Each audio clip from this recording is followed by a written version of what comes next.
तर BA second इयरचा दुसरा chapter जो आहे तो आज आपण इथे सुरुवात करणार आहोत. क्रांतिकारी चळवळ, रिव्हॉल्युशनरी मूवमेंट असं त्याचं नाव आहे. तर भारतातील स्वातंत्र्याची जी काही चळवळ होती, या चळवळीला दोन बाजू होत्या. एक गांधींच्या नेतृत्वाखाली असणारे जी काही स्वातंत्र्याची चळवळ होती ती, आणि दुसरी म्हणजे क्रांतिकारी चळवळ. तर आपल्याला आता हे क्रांतिकारी चळवळीचा उदय कसा झाला, काय झाला हे प्रामुख्याने बघावं लागेल. त्याचबरोबर भारतातील क्रांतिकारी चळवळीचे स्वरूप कसे होते, त्याचा विस्तार कुठपर्यंत झाला होता, ती यशस्वी झाली किंवा अयशस्वी झाली हे देखील आपल्याला पाहावं लागेल. आणि त्या दृष्टीने विचार करता आपल्याला स्वातंत्र्याच्या चळवळीचा जो काही उगम आहे तो कसा झाला हे प्रामुख्याने बघावं लागेल. आता 1857चा उठाव अयशस्वी झाल्यानंतर ब्रिटिशांविरुद्ध सशस्त्र संघर्षाची कल्पना भारतीयांनी त्याज्य ठरवली.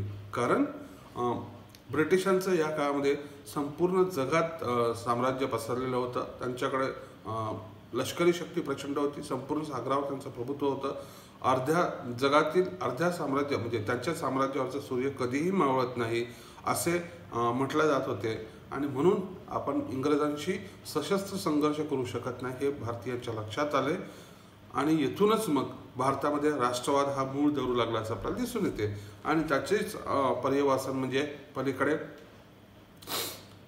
भारतात राष्ट्रीय काँग्रेसची स्थापना झाली. सुरुवातीला जी काही काँग्रेस होती ती मवाळपंथीय काँग्रेस होती, परंतु परिस्थितीमुळे नंतरच्या काळामध्ये ती जहाल बनू लागली. राणीच्या जाहीरनाम्यातील आश्वासने ब्रिटिशांनी पाळली नाहीत. उलट भारतीयांची आर्थिक पिळवणूक, दडपशाही आणि इतर बाबी सातत्याने त्यांनी सुरूच ठेवल्या. आणि म्हणून भारतीय जनतेने ब्रिटिशांच्या धोरणाच्या विरोधात संघर्ष करण्याचा निश्चय केल्याचं आपल्याला दिसून येते. ब्रिटिशांच्या आर्थिक धोरणामुळेच भारतीयांची आर्थिक परिस्थिती बिघडली. आपला देश दरिद्री बनला हे भारतीयांना माहीत झाले. ब्रिटिशांचे वर्णद्वेषी धोरण देखील भारतीयांसमोर उघडे पडले. उच्च परीक्षा उत्तीर्ण करून देखील भारतीयांना प्रशासनामध्ये अजिबात घेतले जात नव्हते. ब्रिटिश साम्राज्यावर हजारो वर्षे चालणार अशी उर्मटपणाची भाषा इंग्रज वापरत होते. अर्थात उन्मत्त राजसत्तेचे ते प्रलाप होते. या सर्व अन्यायाची आणि अत्याचाराची हकीकत जनतेला नेत्यांकडून, केसरी आणि मराठा यासारख्या वृत्तपत्रातून माहीत होत होती. त्याचबरोबर महाराष्ट्रामध्ये चिपळूणकर, खाडिलकर आणि बंगालमध्ये बंकिमचंद्र चट्टोपाध्याय, रवींद्रनाथ टागोर यांच्या साहित्यातून देखील जनतेला ब्रिटिश विरोधी प्रेरणा मिळत होती. त्यामुळेच तरुण वर्ग टिळकांच्या जहालवादाकडे वळू लागलेला होता. तसा तरुणांचा एक गट क्रांतिकारी मार्गाकडे देखील वळू लागला होता. विशेषतः 19व्या शतकाच्या शेवटच्या दशकात भारतात दुष्काळाने व प्लेगने प्रचंड थैमान घातले असता ब्रिटिशांनी भारतीय जनतेवर जुलूम जबरदस्ती केली, जी अन्याय दडपशाही चालवली. त्याच्यामुळे अनेक तरुणांचे माथे भडकून गेले आणि त्याचा प्रतिकार करण्याचा भारतीय तरुणांनी निश्चय केल्याचं आपल्याला दिसून येते. आता जहालवादी काय किंवा क्रांतिकारी काय, दोघांचे ध्येय जे होते ते एकच होते, आणि ते म्हणजे भारत मातेला परकीयांच्या दास्यतेतून किंवा गुलामीच्या शृंखलेतून मुक्त करणे. परंतु त्यांच्यामध्ये साधनांची, मार्गांची तफावत होती.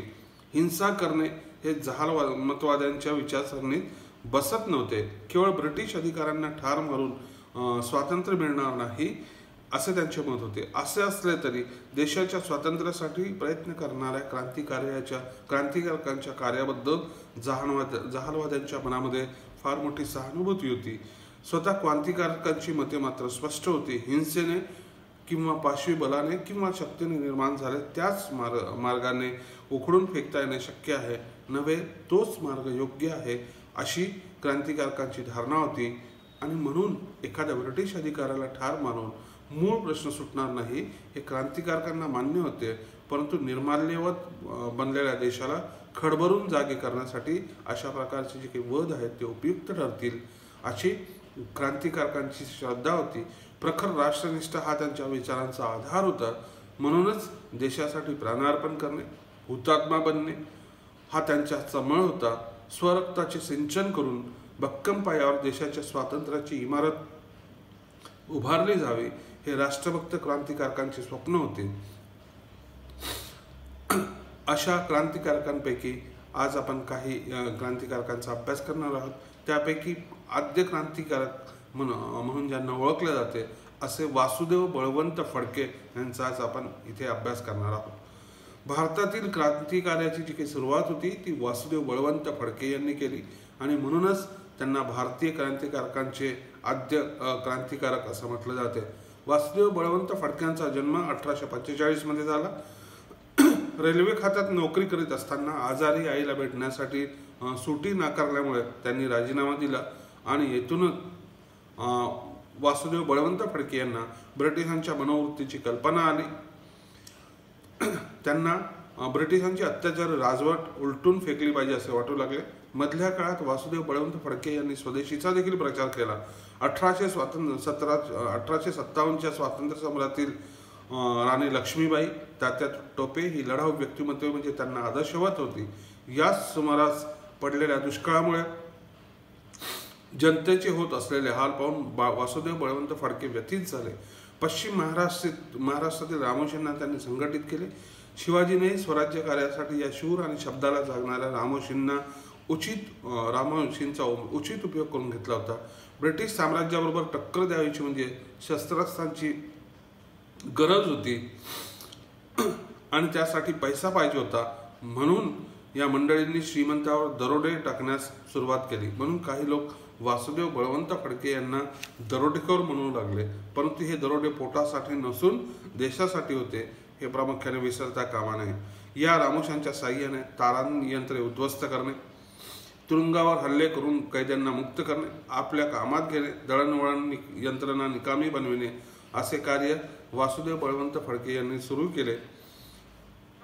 ब्रिटिश सरकारच्या मार्गात होईल तेवढे अडथळे निर्माण करण्याचे कार्य त्यांनी सुरू केल्याचे आपल्याला दिसते। त्याचबरोबर वासुदेव बळवंत फडके हे गोरगरिबांना मदत करीत असल्याने त्यांना लोक परमेश्वरासारखे मानू लागले होते। हळूहळू त्यांच्या कार्याचे जे काही महत्त्व होते ते सरकारच्या नजरेत आले।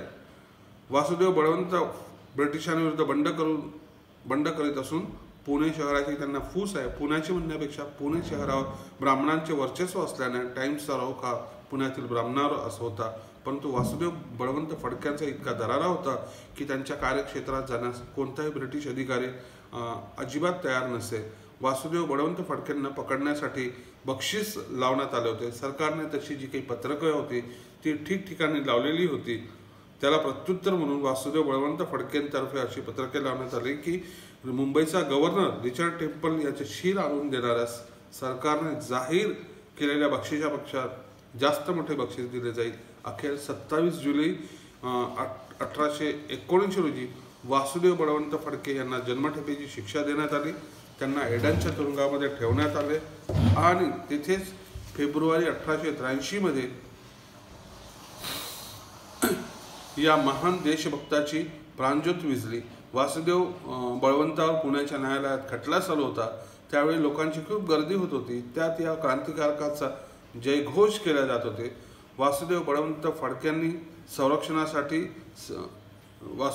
फडक्यांच्या संरक्षणासाठी सार्वजनिक काकांनी वकीलपत्र घेतले होते। एवढेच नव्हे तर त्यासाठी लागणारा जो काही पैसा होता जनतेने स्वतःहून गोळा केला होता, परंतु ब्रिटिश न्यायालयासमोर कोणाचेही चालले नाही आणि त्यात या भारत मातेच्या सुपुत्राचा बळी गेल्याचा आपल्याला दिसून येईल।